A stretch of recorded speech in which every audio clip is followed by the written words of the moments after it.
दोस्तों यूट्यूब के hi-fi study point में आपका स्वागत है। दोस्तों आज हम इस वीडियो में आपके लिए लाए हैं गति के समीकरण और उनके न्यूमेरिकल का पार्ट 4, जिसमें कि हम आपको गति के समीकरण जैसे कि आपको दिख रहा है v बराबर u plus a t, s बराबर u t plus half a t square और तीसरा समीकरण b स्क्वायर बराबर यू स्क्वायर प्लस 2as, इन तीनों समीकरण और त्वरण और इसके न्यूमेरिकल्स कवर करेंगे। चलिए शुरू करते हैं। तो पहले त्वरण यानी एक्सेलरेशन, त्वरण को इंग्लिश में क्या बोलते हैं? एक्सेलरेशन। ठीक है, तो इसकी परिभाषा देखते हैं। वेग परिवर्तन की दर को त्वरण कहते हैं, यानी कि वेग यानी कि गति जो करते हैं उसकी परिवर्तन की दर को ही क्या कहते हैं? त्वरण कहते हैं। ठीक है, या दूसरे शब्दों हम कह सकते हैं अंतिम वेग। आपको मैंने प्रीवियस पार्ट में कराया है ये अंतिम वेग और प्रारंभ वेग। अगर आपने पार्ट 3 नहीं देखा है तो आप उसे जरूर देखिएगा। और प्रारंभ वेग को घटाकर समय से भाग देने पर त्वरण प्राप्त होता है, यानी अंतिम वेग में से प्रारंभ वेग घटाकर और उसे किसे भाग दिया? समय से भाग दिया, तो क्या प्राप्त होगा? त्वरण प्राप्त होगा। ठीक है, तो वही है, यानी कि सिंपल शब्दों में आपको समझाऊं, जैसे कि आप बाइक चला रहे हैं, तो आप बाइक कुछ स्पीड से चला रहे हैं और आपको बाइक की स्पीड बढ़ानी है या घटानी है। ठीक है, तो आप गियर जो डालोगे, एक्सीलरेशन देके गियर डालोगे, तो वही है परिवर्तन की दर। उस समय क्या परिवर्तन जो करोगे, यानी स्पीड बढ़ाई या घटाई, तो वही है त्वरण, उसे क्या कहते हैं? त्वरण। ठीक है, तो आपने अगर गियर डाला तो स्पीड बढ़ाई, आप 30 की स्पीड चल रहे हैं, आपको 40 की स्पीड जाना है, तो आप गियर डालोगे, फिर उसके बाद स्पीड बढ़ाओगे। ठीक है, आप दूसरे में चल रहे हो, तीसरे गियर में डालोगे, तो वही है एक्सेलरेशन, यानी कि परिवर्तन की दर। ठीक है, तो परिवर्तन की दर को ही क्या कहते हैं? त्वरण कहते हैं। ठीक है, तो अंतिम वेग यानी पहले वेग क्या था और उसमें जो प्रारंभ में जो वेग था उसे घटाकर और उसे समय से भाग देने पर जो प्राप्त होगा वो हमारा त्वरण प्राप्त होगा। ठीक है, तो चलिए इसका सूत्र देखते हैं। तो इसका सूत्र हो जाएगा, इसे ए से डिनोट करते हैं, त्वरण को ए से दिखाते हैं। ठीक है, जैसे एक्सेलरेशन ए, तो बी क्या है यहाँ पर? अंतिम वेग, माइनस यू क्या है? प्रारंभ वेग, आपको मैंने बताया था, और इसे भाग किसे दे दिया? टी यानी समय से, तो हमें क्या प्राप्त होगा? एक्सेलरेशन, यानी कि त्वरण प्राप्त हो जाएगा। ठीक है, इसका मात्रक बहुत इंपॉर्टेंट है, आपको मात्रक याद होना चाहिए, मीटर प्रति सेकंड स्क्वायर, मीटर प्रति सेकंड स्क्वायर। त्वरण का होता है सेकंड स्क्वायर, लेकिन अगर वेग का पूछा है तो मीटर प्रति सेकंड, चाल का पूछा है तो मीटर प्रति सेकंड, लेकिन यहाँ पर क्या है? Second square. ठीक है, तो इसका विमेय सूत्र आप आसानी से निकाल सकते हैं। क्या हो जाएगा विमेय सूत्र? तो देखिएगा, मीटर का एल, ठीक है, और प्रति में है तो टी, और यहाँ पर टी कितने हैं? 2, तो टी माइनस 2, तो इसका भी मैं सूत्र होगा एल टी माइनस 2। ठीक है, क्योंकि यहाँ पर क्या है? ये स्क्वायर, इसी की वजह से एल टी माइनस 2। और अगर सेकंड सिर्फ अकेला होता तो टी माइनस 1 होता, मैंने आपको बताया था वेग वाले में। ठीक है, इसका विमेय सूत्र भी बहुत इंपॉर्टेंट है और मात्रक तो बहुत ही ज्यादा इंपॉर्टेंट है। ठीक है, तो परिवर्तन की दर को क्या कहते हैं? त्वरण कहते हैं। ठीक है, और ये अगर राशि पूछी जाए तो ये एक सदिश राशि है। ठीक है, क्योंकि वेग के परिवर्तन हो रहा है तो यानी सदिश राशि है। ठीक है, बल, विस्थापन, वेग, त्वरण मैंने आपको बताया, ये सब कैसी राशि है? सदिश। अब त्वरण के कुछ महत्वपूर्ण पॉइंट, तो क्या है महत्वपूर्ण पॉइंट यानी महत्वपूर्ण तथ्य? ये बहुत आपके लिए इंपॉर्टेंट है न्यूमेरिकल के लिए, तो आपको ये सब आने चाहिए। ठीक है, यदि वस्तु के वेग में परिवर्तन समय अंतराल के बराबर हो, तो उस समय क्या कह सकते हैं? त्वरण एक समान है। उस समय क्या कह सकते हैं हम? त्वरण एक समान है, यानी ए बराबर 0। कहने का सेंस ये है, यानी कि जैसे आप कोई गाड़ी चला रहे हो तो आपका समय तो बढ़ रहा है। ठीक है, चलिए मैं एग्जांपल समझाता हूं। जैसे आप गाड़ी चला रहे हो, एक समान स्पीड से चला रहे हो, 30 की स्पीड से लगातार गाड़ी चला रहे हो। ठीक है, तब उस समय आप कह सकते हो कि आपका त्वरण क्या है? एक समान, यानी कि ना आपने स्पीड बढ़ा रहे हो ना घटा रहे हो, तो त्वरण क्या है? एक समान, यानी एक्सेलरेशन उस समय क्या हो रहा है? 0। ठीक है, एक्सेलरेशन कब होता है? या तो हम स्पीड बढ़ाई, अब हमें स्पीड बढ़ानी है तो गियर डालेंगे, तो यानी 40 की स्पीड करें, तो यहाँ पे एक्सेलरेशन करा। ठीक है, तो अंतिम और ये कितने का एक्सेलरेशन हुआ? 10 का हुआ। ठीक है, और कितने समय में हुआ उस समय से भाग दोगे तो वही आ जाएगा हमारा एक्सेलरेशन। ठीक है, यानी अंतिम वेग, सॉरी प्रारंभ वेग और अंतिम वेग का अंतर, तो अंतिम वेग कौन सा है? 40, और प्रारंभ में कितना था? 30, तो वही है एक्सेलरेशन। ठीक है, तो जब समान होगा एक्सेलरेशन तो उसे कह सकते हैं त्वरण, यानी कि उसमें क्या हुआ? 0। ठीक है, त्वरण समान है यानी कि 0। ठीक है, यदि वस्तु का वेग समय के साथ बढ़ रहा है, वस्तु का वेग समय के साथ बढ़ रहा है, तो कह सकते हैं त्वरण क्या है? धनात्मक। कैसे बढ़ रहा है ये भी चलो मैं एग्जाम्पल समझाता हूं। जैसे कि आप 40 की स्पीड से चल रहे हो, ठीक है, और समय तो आपका बढ़ेगा ही जब आप चल रहे हो, तो आपने क्या करा? अपना वेग बढ़ाया, यानी 50 का स्पीड कर ली। ठीक है, समय तो तो आपका वेग बढ़ रहा है तो आपका त्वरण भी क्या निकलेगा, फिर प्लस में आएगा यानी धनात्मक आएगा, क्योंकि देख सकते हो यहाँ पे 40 से 50 हुई यानी धनात्मक, त्वरण क्या हो गया, धनात्मक। ठीक है, तो वही चीज बता रहा है, यानी वस्तु का वेग समय के साथ, तो समय तो बढ़ेगा ही, वेग भी बढ़ेगा तो त्वरण क्या होगा, धनात्मक।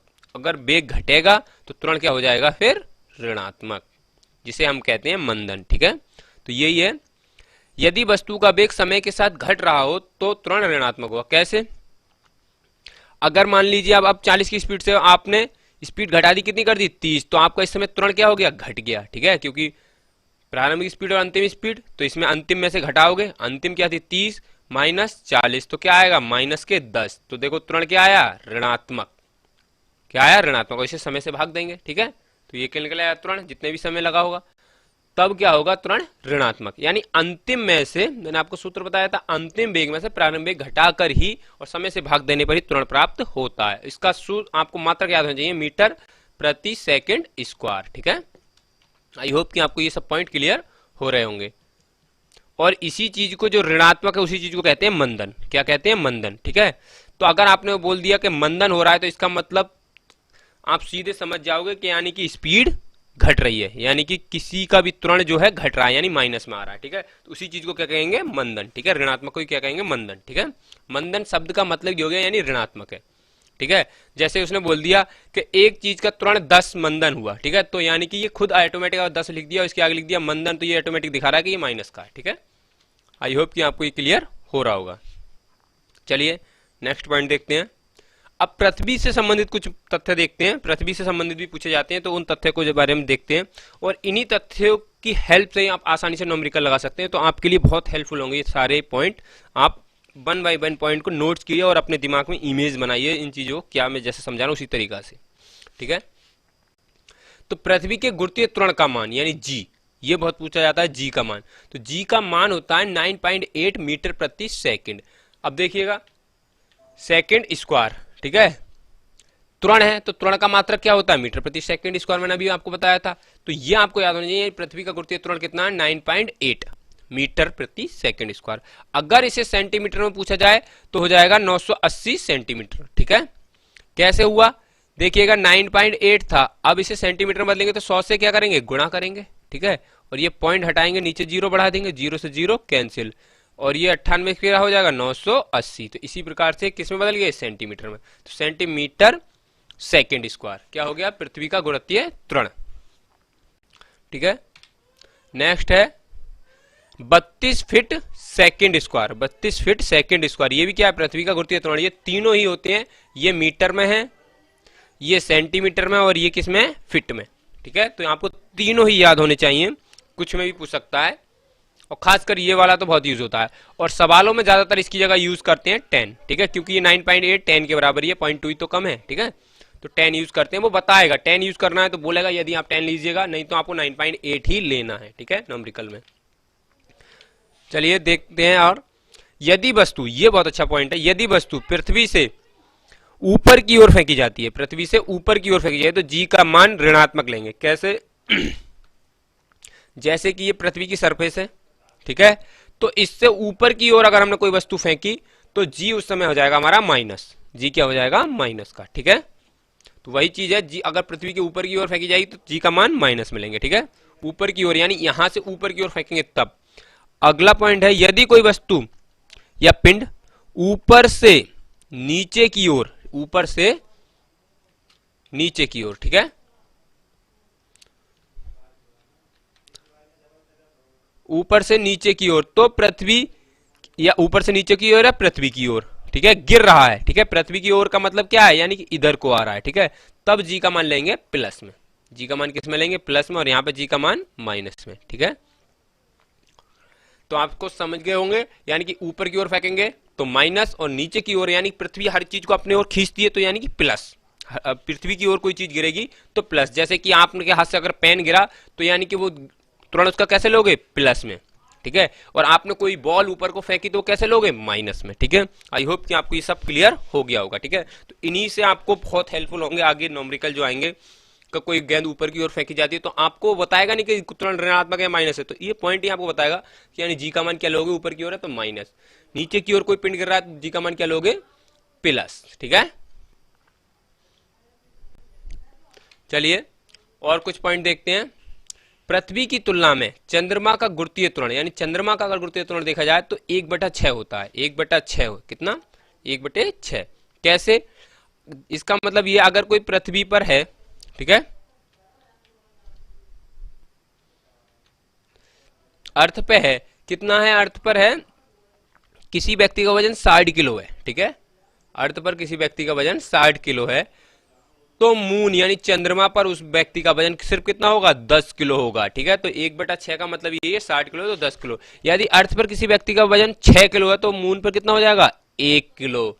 तो यानी कि ये दिखा रहा है किसका? अर्थ का, और ये दिखा रहा है एक मून का, ठीक है। तो ये 1/6, ठीक है। चलिए नेक्स्ट देखते हैं। अब किसी ग्रह का, ये तो मैंने 2 ग्रह के आपको बता दिए गुरुत्वीय त्वरण, ठीक है। तो आप 9.8 का 1/6 कर लीजिएगा, जो भी निकलेगा वो किसका होगा? चंद्रमा का, ठीक है। तो अब किसी भी ग्रह का आपको गुरुत्वीय त्वरण निकालना है तो कैसे निकालोगे? तो इसका सूत्र है G बराबर GM, ये कैपिटल G, M और R², ठीक है। यहां पर ये G क्या है? कैपिटल G गुरुत्वीय त्वरण नियतांक, गुरुत्वीय त्वरण का नियतांक। इसका मान पूछा जाता है, आपको पता होना चाहिए 6.67 इंटू 10⁻⁻11 न्यूटन मीटर स्क्वायर प्रति केजी स्क्वायर। पूरा यूनिट सहित आपको याद होना चाहिए, न्यूटन मीटर स्क्वायर प्रति केजी स्क्वायर। कैपिटल जी से बोला जाता है गुरुत्वीय त्वरण नियतांक, ठीक है। और आर क्या? उस ग्रह की त्रिज्या, किस ग्रह की? जिस ग्रह का हम गुरुत्वीय त्वरण निकाल रहे हैं, ठीक है, उस ग्रह की क्या है? त्रिज्या। और एम क्या? उस ग्रह का द्रव्यमान, किस ग्रह का? जिस ग्रह का हमें निकालना है। क्या निकालना है? गुरुत्वीय त्वरण, ठीक है। और ये क्या? गुरुत्वीय नियतांक, कैपिटल जी क्या है? गुरुत्वीय नियतांक 6.6 इंटू 10⁻⁻11 न्यूटन मीटर स्क्वायर प्रति केजी स्क्वायर। चलिए ये कुछ पॉइंट है पृथ्वी के संबंधित। ध्रुवों पर गुरुत्वीय त्वरण का मान अधिक होता है, ये आपको पता होना चाहिए। ध्रुवों पर गुरुत्वीय त्वरण का मान अधिक होता है, ठीक है। कैसा होता है? अधिक। गुरुत्वीय त्वरण कौन सा? यानी कि जो पृथ्वी अपनी ओर खींच रही है वही गुरुत्वीय त्वरण क्या होगा? अधिक। भूमध्य रेखा पर जी का मान यानी गुरुत्वीय त्वरण का मान क्या होगा? कम होता है। भूमध्य रेखा, ये सब मैं अभी आपको डायग्राम से समझाऊंगा, ठीक है। तो क्या होता है? कम होता है। पृथ्वी की सतह से ऊपर या नीचे की ओर जाने पर जी का मान घटता है। या तो हम ऊपर की ओर जाएं या नीचे की ओर जाएं तो जी का मान घटेगा। चलिए इससे समझते हैं डायग्राम से।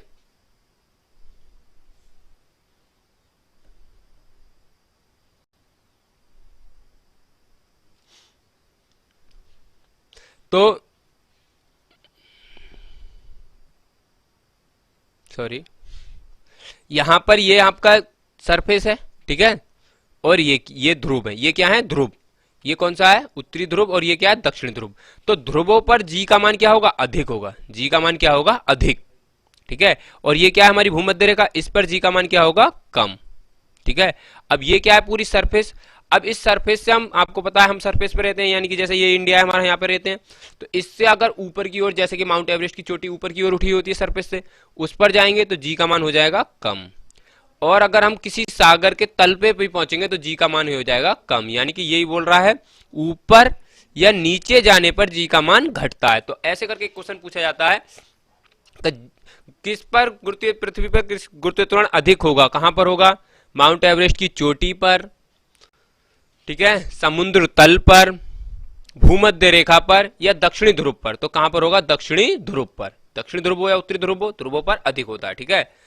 और अगर ध्रुव ना देकर वो पूछ लेगा या मीनार की चोटी पर, तब हो जाएगा कहां पर? भूमध्य रेखा पर। अधिक कहां पर होगा? फिर भूमध्य रेखा, क्योंकि ऊपर जाने पर और ज्यादा घटेगा और नीचे जाने पर भी और ज्यादा घटेगा। भूमध्य रेखा कम होता है लेकिन इनकी तुलना में तो ज्यादा ही होता है। किसकी तुलना में?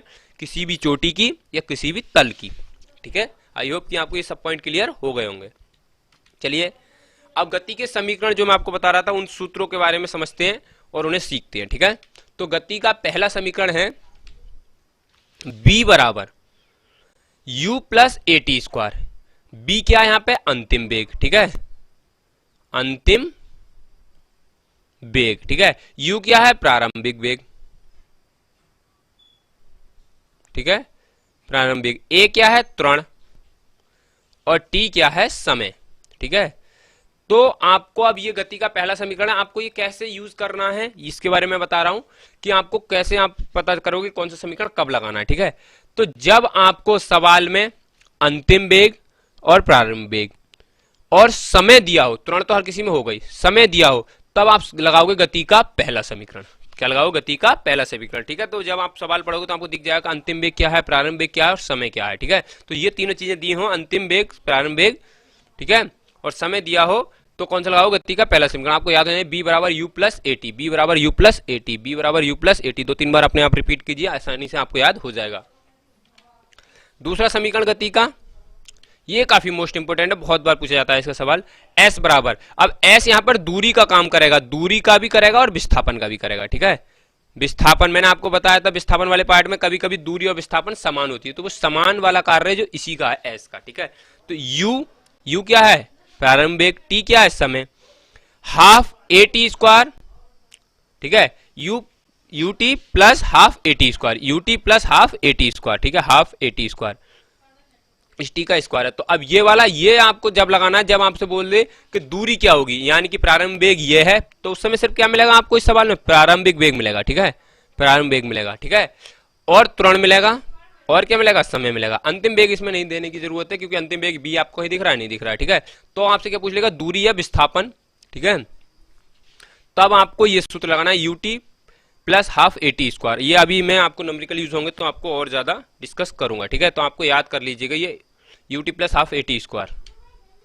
गति का तीसरा समीकरण, तो गति का तीसरा समीकरण है b square u square plus 2as। ठीक है, तो ये वाला कब लगाना है? ये वाला जब आपको लगाना है जब अंतिम वेग दिया हो, प्रारंभिक वेग भी दिया हो और आपको दूरी भी दे दी हो। ठीक है, तब ये फार्मूला यूज करना है, या इनमें से एक चीज तो पूछेगा ही, वो दूरी भी दे दी, तब आपको करना है गति का तीसरा समीकरण, बी स्क्वायर बराबर u square plus 2as। S क्या है यहाँ पर? दूरी या विस्थापन। आपको ये पता होना चाहिए एस क्या है? दूरी या विस्थापन। इसकी जगह पर ऊंचाई भी एच भी यूज कर सकता है वो। ठीक है, ऊंचाई भी पूछ सकता है, तो ऊंचाई इसी दूरी को ही बोलते हैं, तो एच भी यूज कर सकते हैं, 2ah भी यूज कर सकते हैं। और ए क्या है यहाँ पे? त्वरण। ठीक है, त्वरण क्या है? यानी पृथ्वी का ही त्वरण लगाएंगे, हम पृथ्वी के बारे में सब कुछ डिस्कस करेंगे सवाल, तो 9.8 इसका मान या 10 लगा सकते हैं, जो भी सवाल के अनुसार दिया हो। ठीक है, देखते हैं आगे। किसी वस्तु द्वारा, ठीक है, टी सेकंड में चली गई दूरी, ठीक है, टी सेकंड में। अब ये स्पेशल एक सूत्र आता है, यानी कि इतने बे, ये सवाल आपको देखना है, बे अगर किसी में लग जाए तो उसके लिए अलग फार्मूला लगाना है, इन तीनों समीकरणों के अलावा ये वाला फार्मूला लगाना है टी सेकंड के लिए। एस टी का मतलब है कितनी दूरी चली, कितने सेकंड में, उसका मतलब। ठीक है, u plus half a two t minus 1। ठीक है, तो u plus half a two t minus 1। ठीक है, यू प्लस हाफ ए क्या है यहाँ पे? त्वरण, और 2t माइनस 1। ठीक है, ये किसके लिए? टी सेकंड के लिए, यानी कि जैसे कि इतने वे सेकंड में, जैसे आपको दिया कि 7 सेकंड में इतनी दूरी चली, तो वो तो 7 सेकंड पूरे हो गए, लेकिन उसमें बोले 7 वे सेकंड में इतनी दूरी चली, तो सिर्फ 7 वे सेकंड की बात कर रहा है वो, और 6 सेकंड उससे पहले की नहीं कर रहा है, तो उसके लिए स्पेशली ये फार्मूला आपको लगाना है, 7 वे जब लग जाए तो। ठीक है, अभी सवाल आएंगे तो आपको और ज्यादा डिस्कस करूंगा मैं। तो जहां अब आपको पता होना चाहिए, बी जो आपको यूज हुआ था, बी क्या है? अंतिम वेग। यू जो यूज हुआ था, यू क्या है? प्रारंभिक वेग। एस क्या है? दूरी या विस्थापन, मैंने आपको बताया था।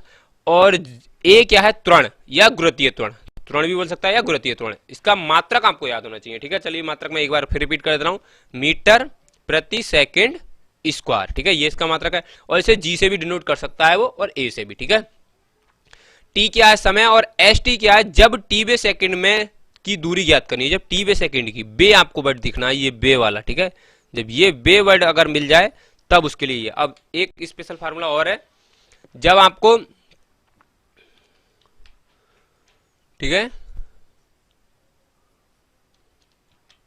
जब आपको अंतिम वेग निकालना हो और गुरुत्वीय त्वरण और समय दिया हो, तो डायरेक्टली ये फार्मूला लगाते हैं, बी बराबर जी टी, बी बराबर जी टी। ठीक है, गुरुत्वीय त्वरण और वो दिया हो तो बी बराबर जी टी या लगा सकते हैं, या जब ऊंचाई दी हो तो अंडर रूट में 2g स्क्वायर, अंडर रूट में 2gh ये लगा सकते हैं। ठीक है, तो ये अंतिम वेग के लिए है स्पेशली। अभी सवाल आएंगे तो आपको मैं डिस्कस करूंगा। आई होप कि आपको ये सब क्लियर हुआ होगा। ठीक है, तो मैं अब आपको अगली वीडियो में आपको क्वेश्चन आंसर कराऊंगा, ताकि ये वीडियो काफी लंबी हो चुकी है, ताकि आप आसानी से कर सकें। ठीक है, आई होप। जय हिंद, जय भारत।